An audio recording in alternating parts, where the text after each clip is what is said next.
Welcome to the best time of the year. It's the 2025 Stanley Cup playoffs just about underway. And also, welcome to the panel presented by Sportsnet. I'm Paige Martin, joined by two of the best in Jack Michaels and Bob Stauffer. And guys, it's the Edmonton Oilers, the Los Angeles Kings. We've been saying this for years now. It's the typical round one matchup. So I guess let's just start by, first of all, what you can expect from this, because we kind of know a little bit, but what maybe is going to make this year different between these two. Jack, I'll start with you. Well, number one, for the first time in 3 years, I don't think we can expect the law of diminishing returns to continue in terms of the progression of this series. And what I mean by that is the Oilers survived in 7 in 2022, winning Game 6 on the road in LA, coming back with one of Connor McDavid's best games ever to win Game 7 in a shutout at home.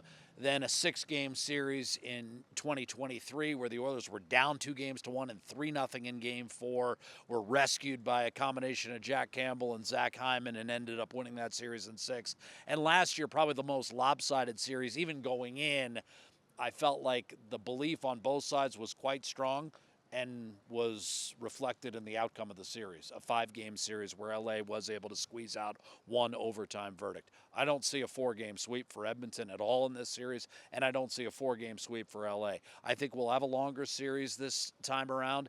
LA has had an excellent home record, the best in the league this year and the best in franchise history. That said, Edmonton is 6-2 in Los Angeles over the last 3 playoff series. So, for the Kings, it would be significantly deflating, I think, to go back to Edmonton, tied at a game apiece, and its home ice advantage, which they had worked so hard for all year long, suddenly gone. You know, I think it's a really intriguing series. I think it's a difficult series to predict because I don't know really what Edmonton is 100% because we haven't seen the entirety of the Oilers lineup. I will tell you this, over the last 14 games that the Oilers have played, in those games, the Oilers never had the tandem of Connor McDavid and Leon Draisaitl both playing one of those games. And the Oilers still ended up winning 8 of those games. Now, they lost 2 games to Los Angeles, and I just throw those games out the window because the highest scoring players in the league over the last decade and the highest scoring players in the playoffs over the last 3 years, the 2 highest scoring players, Connor McDavid and Leon Draisaitl, didn't play in either one of those games. So Jack brings up the home record. That's a great point. But it's crazy with numbers in this series. Like last year, remember how good LA's penalty killing was all year long? Second ranked in the entire league. Didn't matter. The Oilers got 9 power play goals against the Kings in 5 games. So I actually think that in the regular season over the last 3 or 4 years, LA's played Edmonton tough. LA has been a team that's tough to play against. They suck the life out of you, right? That's why I think part of the reason, like when you're going up against Connor McDavid and Leon Draisaitl in the regular season, you're ready to play because, damn it, they're the best players in the league, right? Connor's generally regarded as the best player on the planet, and this year Leon was the best player in the league. Everybody in the league gets up to play against that Oilers team.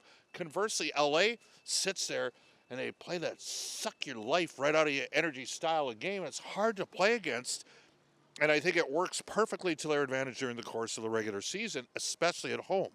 Now that said, they're better in goal, and they're better down the middle than they've been, so they're going to be a tough out. And I think they're a little more aggressive, too. I don't think they played Edmonton as passively this year. But to Bob's point, the last game in Los Angeles in particular, the Oilers didn't have McDavid and Draisaitl, and quite frankly, the rest of their lineup had no juice whatsoever, and LA could not pull away from Edmonton. So I do echo Bob's point in the sense that LA plays more on the margins than the Oilers do. I don't expect a lot of blowout wins for LA in this series, no matter how long it goes. Edmonton is a team that even somewhat diminished, and it's possible the Oilers will be. I mean, I think McDavid, Draisaitl, Hyman, the usual suspects will be in the lineup. We don't know about what kind of Evander Kane, what kind of Trent Frederick, their availability as a whole in this series.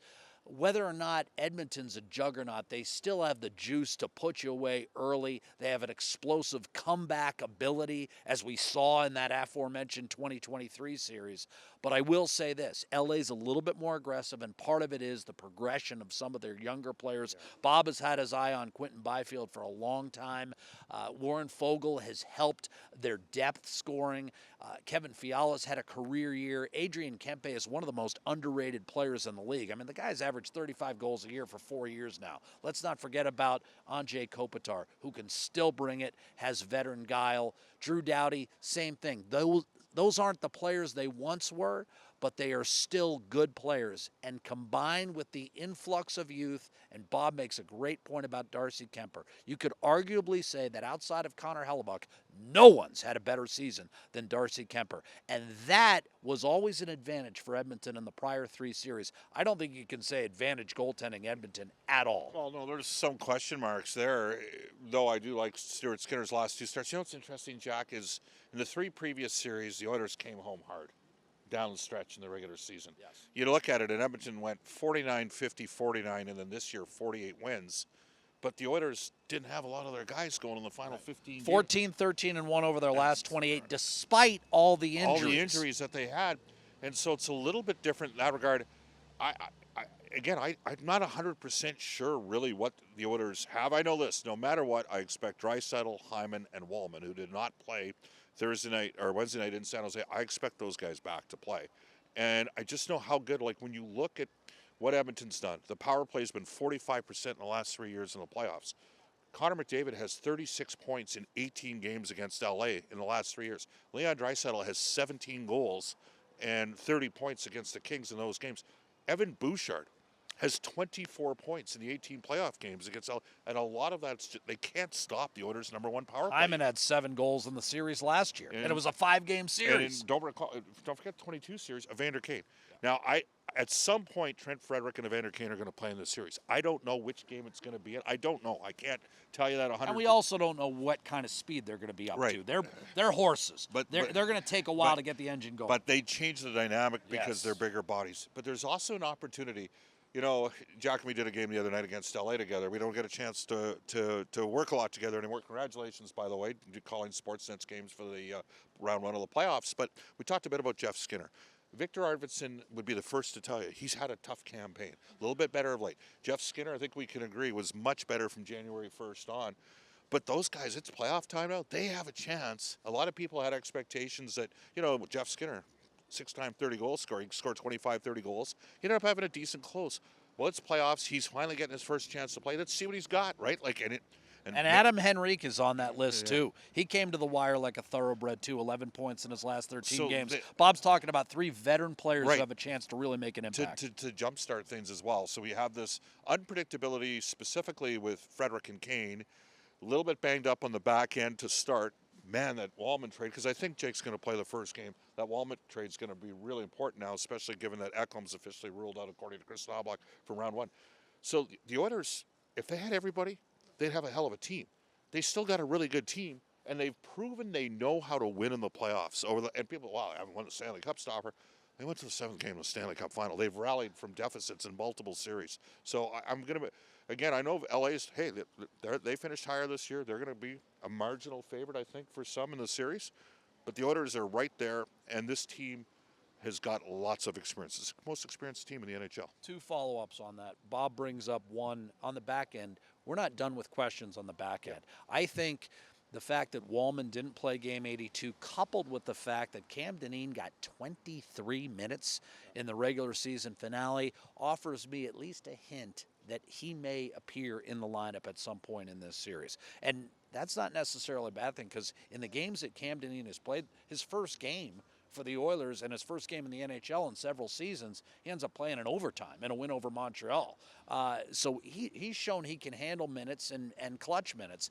The second thing I'd say about that, Bob, is the one thing we haven't talked about, and I think it's worthy. The Oilers have to beat LA from a physical standpoint. The Kings have to beat the Oilers physically, and they've got to clear this. There's a mental hurdle here that they're going to have to get past. I'm sorry. I mean, you go down the line of, I could run down a million sports rivalries. At some point, you've got to clear it. And so LA is going to have to clear that too, because they can talk about increased belief, and they can talk about the fact that they are better, and they are. And they've had a great home record. But they've also had the 23rd best road record, and they also haven't done it yet. The Oilers have. The Oilers have won 3 consecutive series against this club. So psychologically, I find it hard to consider LA a favorite no matter how the teams finished in the regular season. You guys are the best because I had so many questions that you actually just answered. So thank you so much for that. I guess where I'll lead is this. We talk about the mental hurdles. First of all, is there any mental hurdle for the Edmonton Oilers facing the same team for the fourth straight year in the first round of the Stanley Cup playoffs? And second, on top of that, gaining and learning from experience of last year, because you mentioned the Game 7 loss. Of course, everyone knows that that is looming.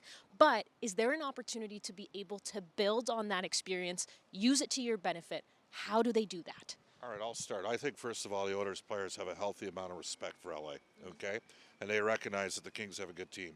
The two games that were played when basically everybody was going for the two respective teams, 4-3 LA won in overtime. The one line that was really good for the Kings was Byfield with Fogle and Jeannot. Shots were pretty much even. The 1-0 game that Edmonton won at home, the shots were even. Those were two evenly played games between those two teams. I think that's not lost on the Oilers players. Like, they know the Kings have got a good team, and they know they're better in goal, and they know they're better down the spine, especially at center by committing to Byfield. He's an upgrade on what Dubois gave them last year.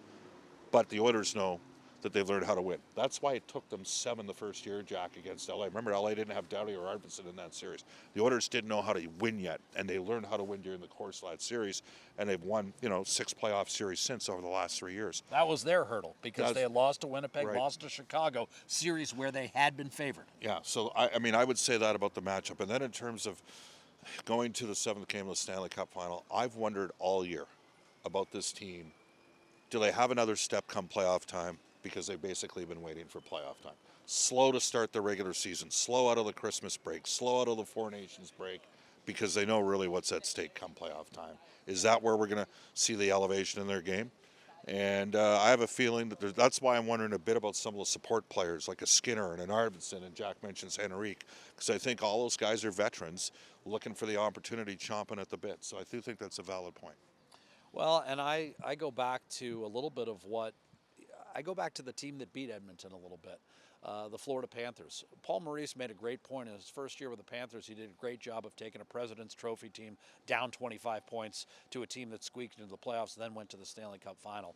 And, Florida, again, was not Boston the year prior to that. They didn't roll through last year's regular season. They weren't 120 points. They weren't the top seed in the Eastern Conference. The Rangers were. And yet when the money was there, the Panthers won that series and won it handily.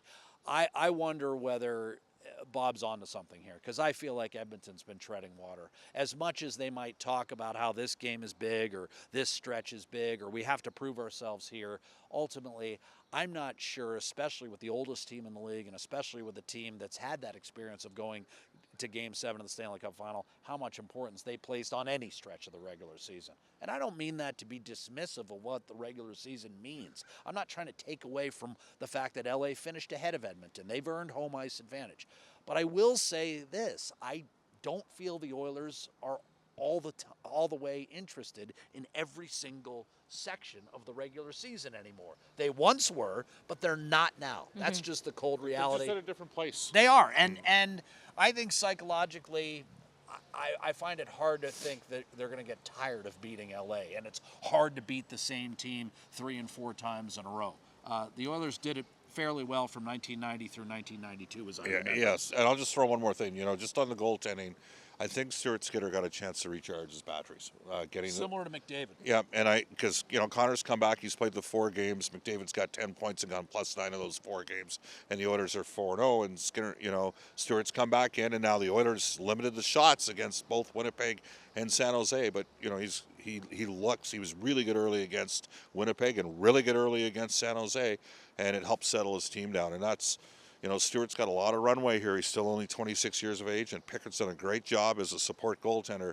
But I do like that Stewart got a little bit of a chance to recharge. I think that could bode well for Edmonton. And as far as insulating their goaltenders, Paige, the other thing I'd say in closing with respect to the team, defensive play, and systems as a whole, one of the things I've noticed with all these injuries is what Bob just talked about. 18 shots against San Jose, 19 against Winnipeg. When's the last time the Oilers got riddled for 35 or 40 shots on net? It hasn't happened, and that's with all the depletion, especially on the back end where, Matthias Ekholm hasn't been available virtually for the last month and a half of the season. He was their quote-unquote shutdown defender, and yet we haven't seen the shots and the quality scoring chances against rise to a meteoric level, not by any stretch of the imagination. So their team play with all these injuries down the stretch, winning 7 of 10, and I know the caliber of competition wasn't always the best, but bottom line is I think where their team game is systematically allows for the best and smoothest possible transition of all these players now healthy coming back into the lineup.